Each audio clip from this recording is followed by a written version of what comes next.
जैसे ही सूरज पहाड़ी गांव को सुशोभित करता है, रशीदा बुढ़िया अपनी विनम्र कुटिया से निकलती है। उसका चेहरा समय की कहानियों से अंकित है। भोर की सुनहरी रोशनी में नहाते हुए वह नदी की ओर अपनी दैनिक तीर्थ यात्रा शुरू करती है। उसके वफादार मुर्गी लाली उसके साथ। हर कदम के साथ रशीदा बुढ़िया प्रकृति की लय के साथ बुनी हुई जिंदगी की शांत ताकत रखती हैं। नदी इंतजार कर रही है। बूढ़ी औरत और उसके वफादार साथी के लिए भोजन और शांत प्रतिबिंब का एक क्षण दोनों का वादा करती है। जैसे जैसे सूरज ऊपर चढ़ता है, गांव जागता है, जिसका दिल जीवन के सरल स्थायी अनुष्ठानों के साथ तालमेल बिठाता है। घने आवरण के नीचे रशीदा लकड़ी की तलाश में है। उसकी हरकतें सटीक और उद्देश्यपूर्ण है।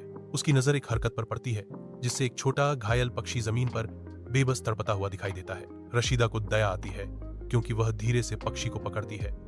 उसका नाजुक पंख उसकी भेद्यता का प्रमाण है। दृढ़ निश्चय के साथ रशीदा घायल प्राणी को बचाने का फैसला करती है और उसे अपने घर पर स्वस्थ करने का संकल्प लेती है।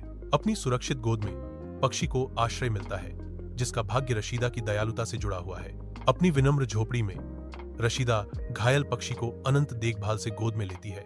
उसका स्पर्श कोमल और शांत है। पालन पोषण करने वाले हाथों से वह पक्षी के घायल पंख पर दवा लगाती है, जो उपचार का एक मौन वादा है। रशीदा पक्षी को चावल के दाने देती है। उसकी आंखें उम्मीद से भरी होती हैं क्योंकि वह उसे खाने के लिए प्रोत्साहित करती है। दिन रात में बदल जाते हैं क्योंकि रशीदा खुद को पक्षी की रिकवरी के लिए समर्पित कर देती है।